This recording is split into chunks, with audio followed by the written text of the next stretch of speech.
Welcome, everybody. Just to very quickly say that I am Ruxana. We've been with you a long time, with all of you. And Suleiman is a host for the Zoom meeting. So over to him for some Zoom netiquette. Hello, everyone. There are a few things to mention just before the start of the webinar.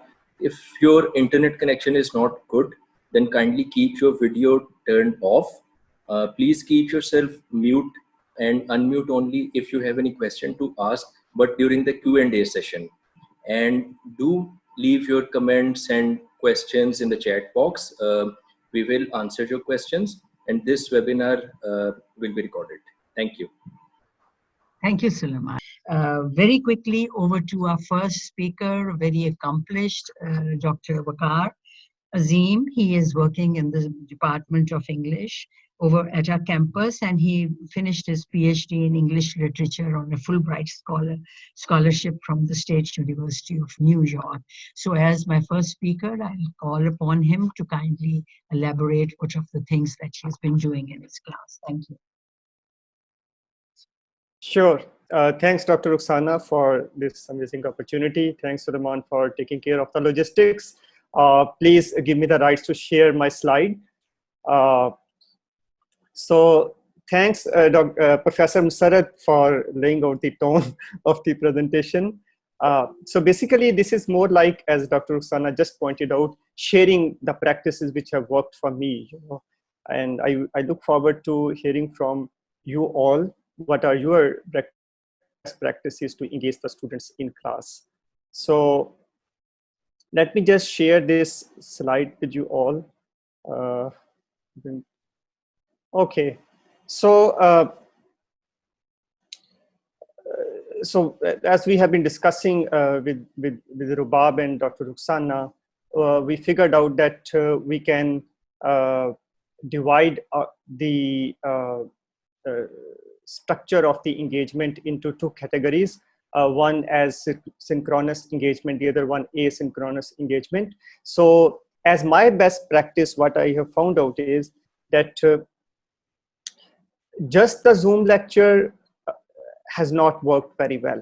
So that needs to be supplemented with handouts so that the students are able to read and see what they are listening at the same time. And in order to share the handout, I use two channels. One is screen sharing, as I just did with you all. So that kind of substitutes the whiteboard in class, so to say. And the other one is that I always send the handout via email, or I upload the handouts in Moodle. Okay, so students can have look at the contents of the lecture beforehand, and they are kind of mentally prepared to pick up what I'm going to share.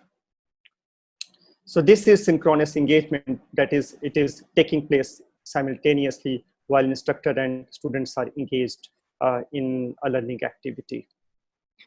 Asynchronous engagement, as you can see, so what I have realized is, in the beginning of the semester, as we started online teaching, that quite a number of students started writing emails. They were not able to connect internet. They had weak internet, or they were not able to hear me properly, and they were not able to watch the video, things of that kind. So immediately I switched over to recording mode, as our workshop is being recorded right now.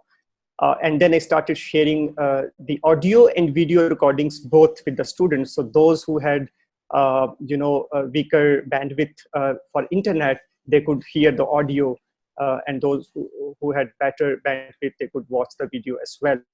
But then I encouraged them strongly to send to me their questions. If they were only able to watch the video and they were not present in the live session, they could always send me the questions about the assignments, about the activities, about the course content, and many of them do that.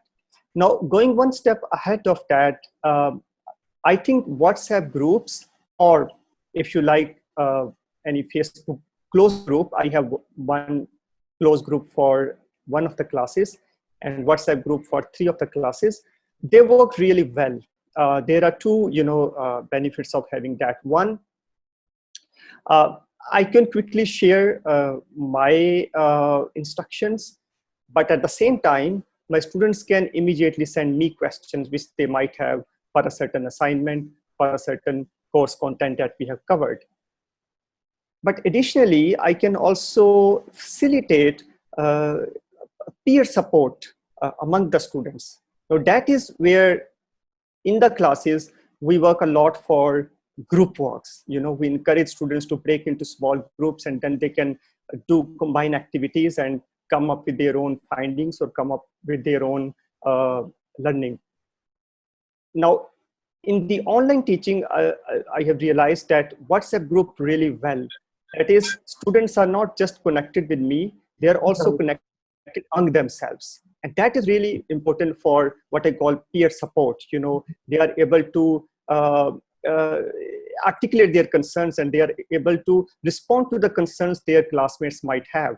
But the real benefit of that is that I can monitor all that is going on among the students. Wherever any information goes wrong, I can immediately interrupt and I can make contribution. Or wherever I see that students are kind of losing the point, I can just add on. So bottom line, I think blending these various modes of instructions, that is really important for optimal engagement of the students. So this is my part. I look forward to hear to other presenters. Thank you, Waqar. Thank you so much. You were right when I talked to you about best practices. You did say that you were working largely in the synchronous mode and that you had some best practices for that to contribute. Thank you so much. I'll go on to Rubab. Rubab, I actually found you, Rubab Durrani, because there was this document I sent out on 17th April onto the website, basically to send out some quick resources, but also to find to get your comments about what was happening with you and where you were and what were some of the things that you wanted to explore more. So in those, Rubab sent me a detailed list of things that she was doing, and I was really impressed. So Rubab, thank you so much for joining us today.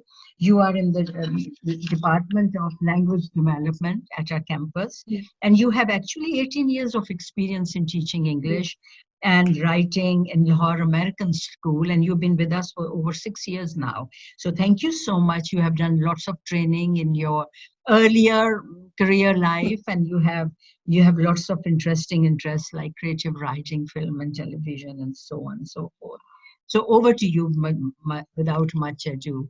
Okay. Look forward Thank to you. please sharing your points with the rest of the campus.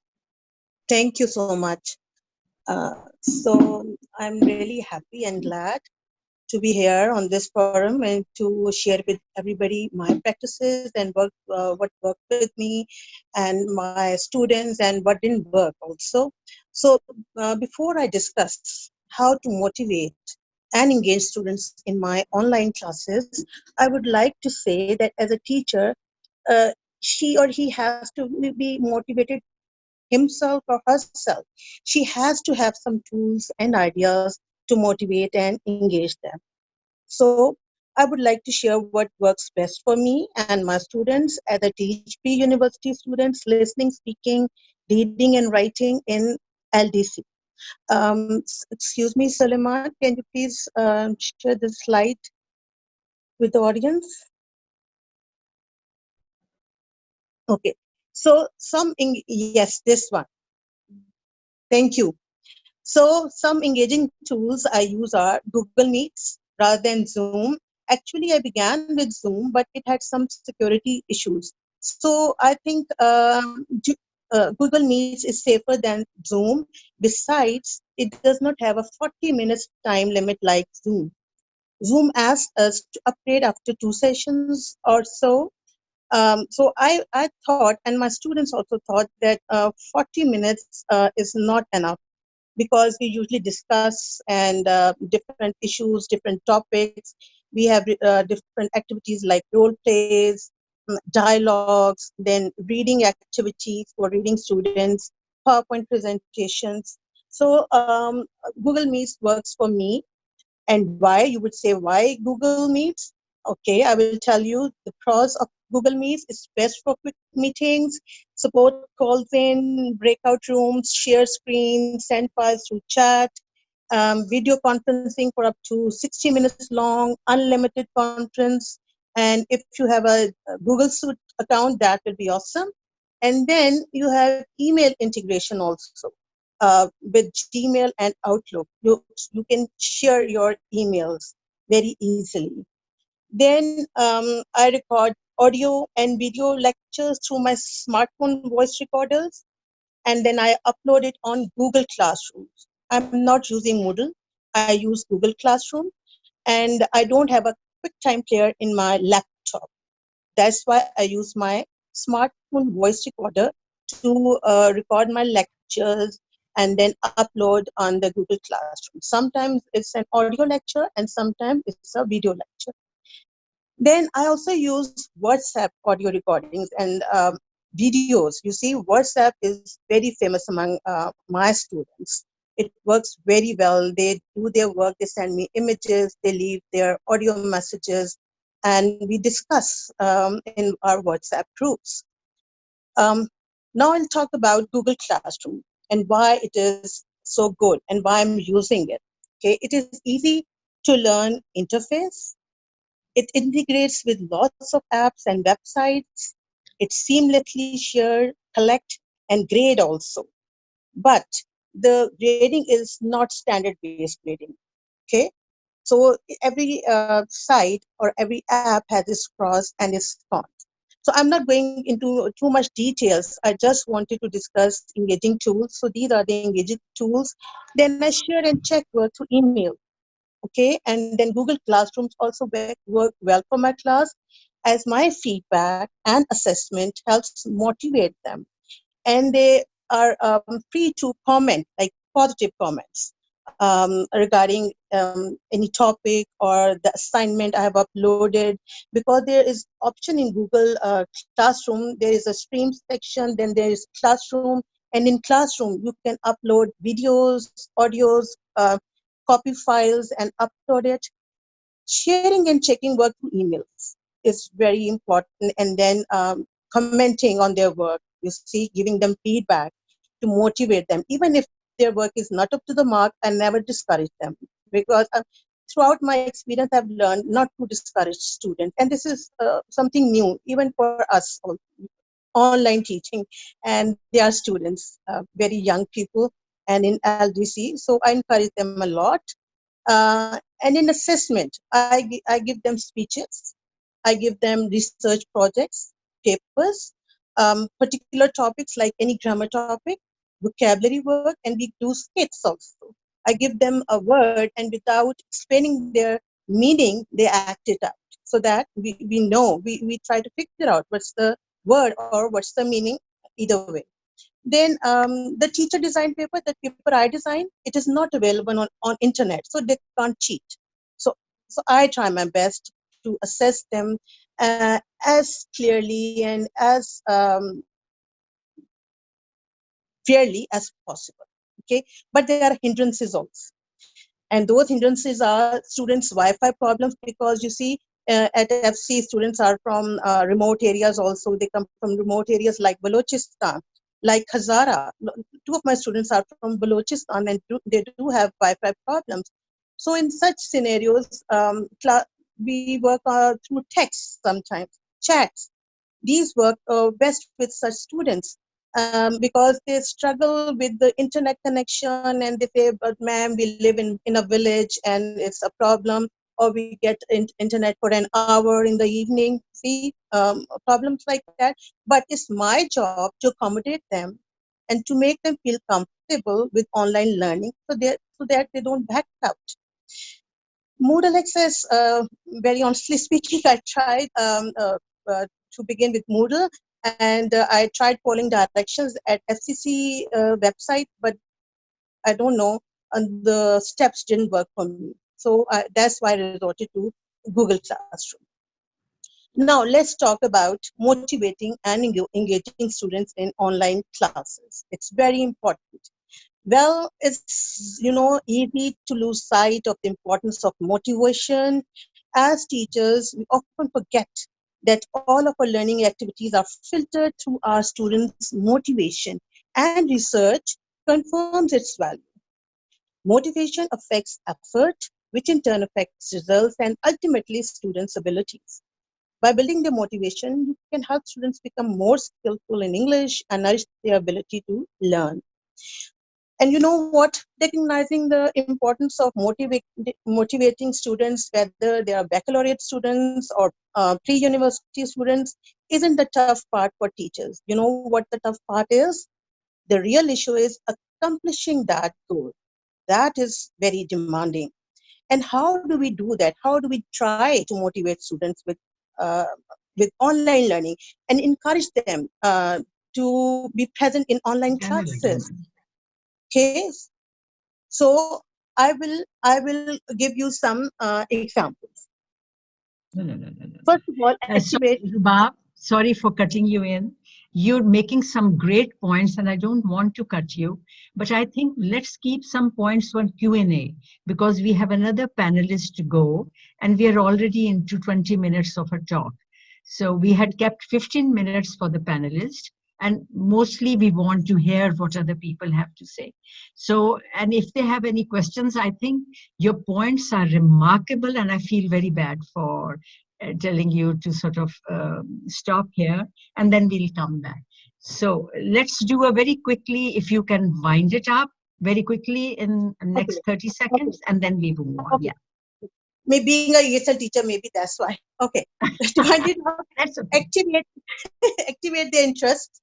Research-based papers are very important. Integrate fun activities and technology. Encourage outside of the class language learning experiences. Use social media in and outside classroom. And finally, positive and constructive criticism. Okay. And last but not the least, have patience and tolerance, which is very important. And keep on working up students. Keep on encouraging them. Yes, they can do it, and that's it. So I've tried to cut it short. I know, because you're Thank doing you. such a lot. I don't blame you, Rubab, because there's so much to Yeah. share and there's so much to learn. What I would suggest is if you give all the points, we'll put them in additional sheets that we are preparing. Now, over to Okay. my, with immense thanks, Rubab. Over to my other young speaker, actually. I have seen him at FCC in different capacities, Romel John.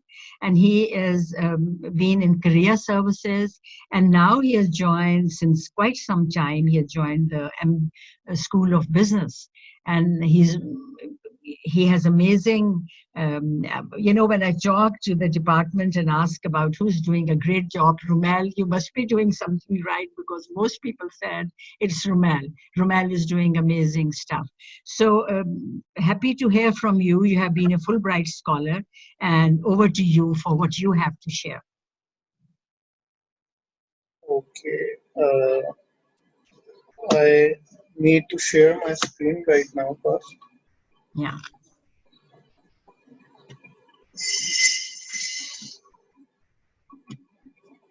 Yes.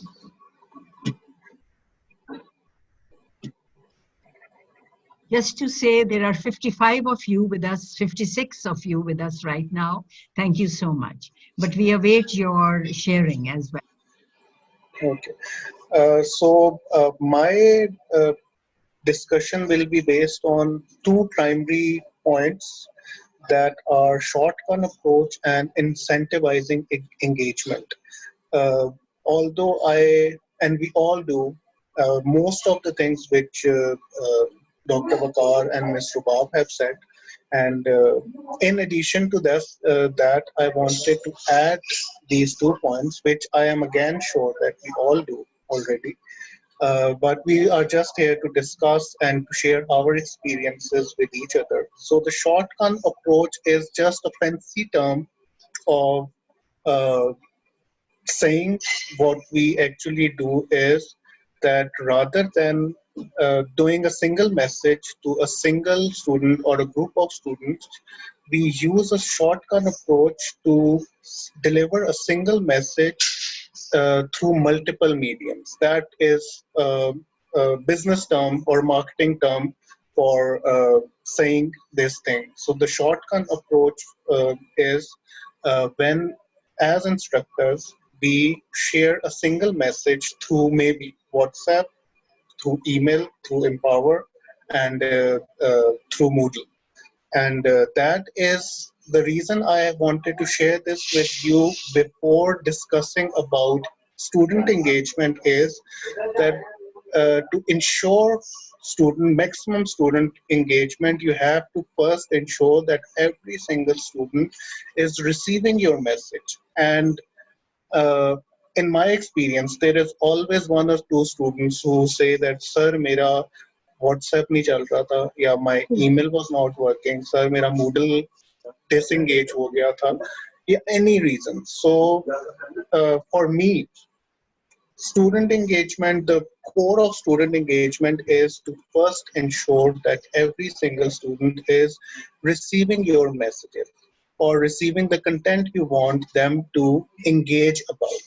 So I do it, a lot of you do it, and I would encourage everyone to continue doing it by using the shotgun approach in which I first message my students, upload the content or the message or the notification on Moodle, and then there is an option there to share notification through email. So this is the first method I use. The second is I share the same message through email to those students. Then I take a screenshot, and the third medium I use is that I share that screenshot on WhatsApp. So that is the shotgun approach I use for my students. And then there is the second area which comes after the delivering of message, that is the engagement. And for effective engagement, my suggestion or my way is incentivizing engagement. And that, I believe, is one of the best ways of encouraging students to engage or participate in the discussion or whatever you want them to do. Uh, how do you incentivize engagement in students? There are a couple of ways. Uh, Before doing it, can I ask or request everyone for only uh, 20 seconds that if someone or everyone can message me in your group chats what you understood by the shotgun approach. Can everyone write a single word or a single sentence, please? I just want to make everyone practice the engagement thing as faculty members. Can we all write a single word or a single line on your understanding of the shotgun approach, please? I'll wait for around 20 or 30 seconds for everyone to write or to engage in this conversation.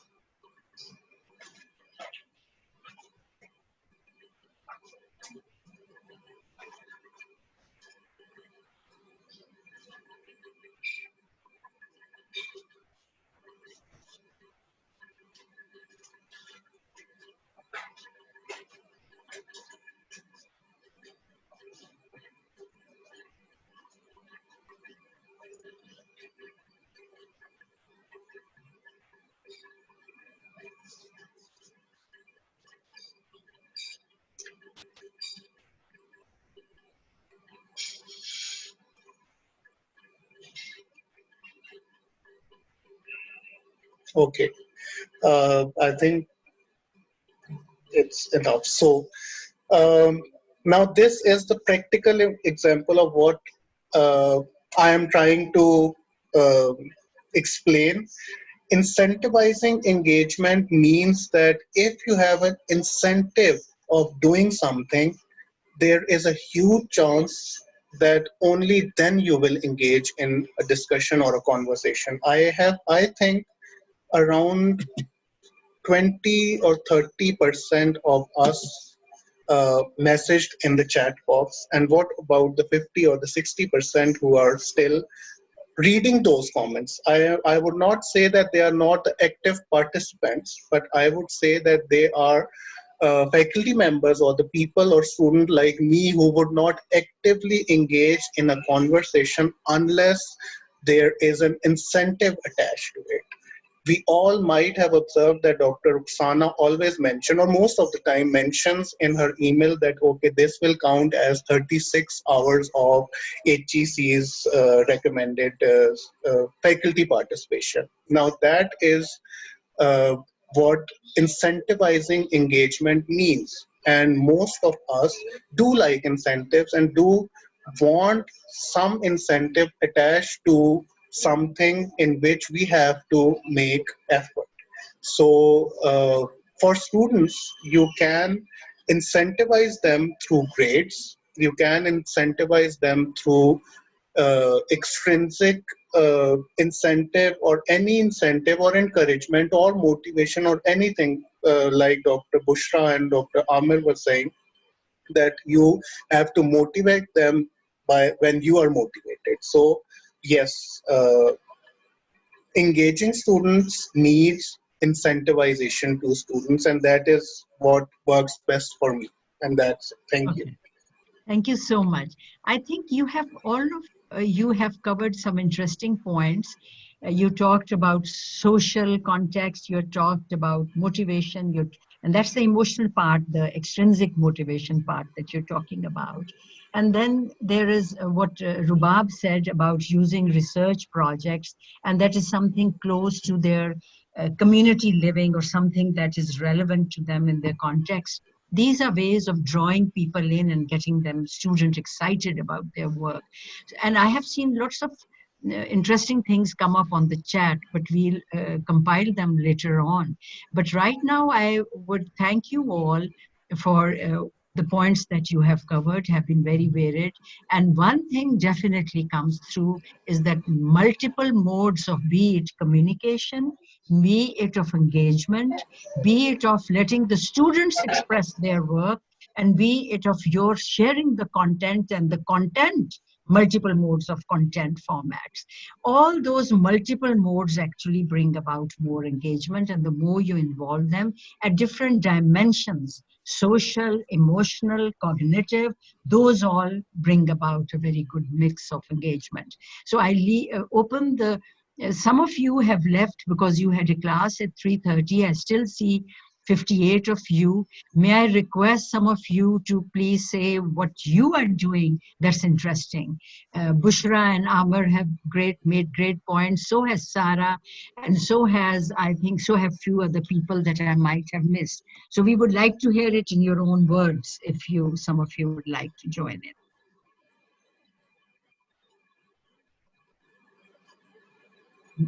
Suleiman, thank you, Dr. see? Rana. Thank you so very much. This is Dr. Bushra Osman. Can I take a lead a little, please, here? Please, absolutely. Absolutely. Thank you. I would like to share some of the reflections that what I have been doing. I'm pretty much sure that majority of you are doing that thing. These are some just real reflections. I don't say the best practices, but these are the tips and the tricks that I've been doing. And literally they're working for me. What do I do is, I believe in that if we want to motivate the students, we need to be motivated by ourselves, first of all, because we are the, the leaders in our classroom settings by all means. And all the leadership strategies, like whatever we are playing, either they are the autocratic leadership style or the democratic, the participative, or the laissez-faire, it has to be played within the classroom setting as well. And I believe that in these rare times, the participative and democratic leadership styles are really working a lot rather than autocratic and laissez-faire, because we can't leave everything on the students and we can't just let them do what do we want. So we have to avoid all the biasisms and things like that. We need to be patient. And I believe that excitement and motivation are the sort of the energies, and like all other energies, they travel and they transmit from us to them. So if we want to get the best, we need to give them the best. And this is a very simple formula. Just be motivated to get the motivation out of them. So thank you so very much. I believe just if we are having full faith in them, we are likely to have the best of their outputs. Thank you, Dr. Absolutely. Rufana. No, The rest not I will at be all. sharing. Yeah, I think you made a great point, and somewhere in the chat it did come up that it is important to get the students take involved in it, their ownership into it, and you have talked to that point beautifully. Thank you so much. Anybody else? Okay, so I would like to first thank everyone who shared their best practices. I think all of it was really interesting, and I believe most of us are doing almost the same depending on the courses that we are taking. Just one thing that I liked a lot, which was by Romel, and that was the incentive approach, getting us all to participate. I think that is what teaching is all about. You have to involve and make student participate and interact in your whatever you are teaching or whatever they are learning. One thing that I practice and I feel that I have actually made a lot of headway is by, we are giving them a lot of online assignments.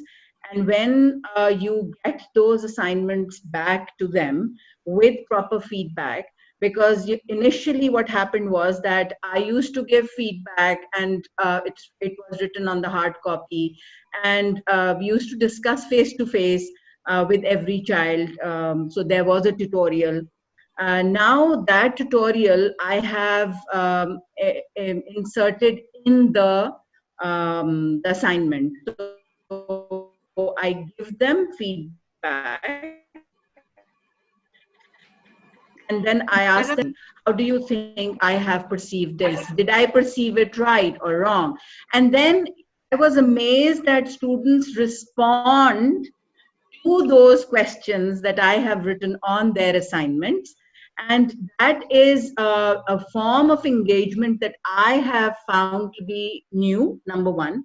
Number two, it is of a lot of value, because initially students weren't reading when I gave them hard copies with my feedback. I don't think they were reading the feedback so intently as they are doing now when I'm asking them questions. So I found this to be a really good approach, because it is interactive. It is feeding forward. The feedback is actually feeding forward. So I just wanted to share that. Thank you.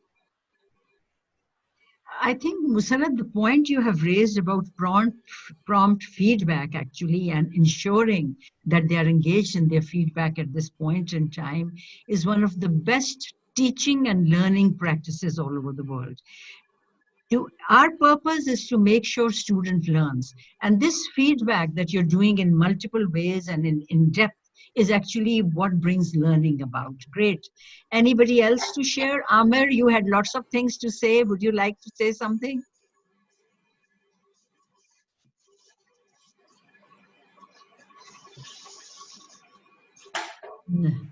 Okay. Dildar, I see some others who have made some great. Sarah had to leave. She made some great points. Then there's anybody else? Otherwise, we can bring it to a close and finalize, finish this session. We have already, I think, over 40 minutes into the session. So all the time asking them about assignment and study, sometimes make them learn how to relate the life aspects with whatever is taught. True. There are some points still coming up, but Shazia, would you like to say out what you have written? You have written some good points. Hello, everyone. Hello, Shazia. Hello. Actually, what I have learned from this online teaching, that instead of asking them all the time about assignments, because most of the time I reach them, especially individually, when they don't submit their assignment, or when they are inactive in the Moodle, or I don't find them in any discussion. So I try to reach them. But sometimes I send them messages in the WhatsApp group, and I leave the discussion after that, and they are just start discussing among them.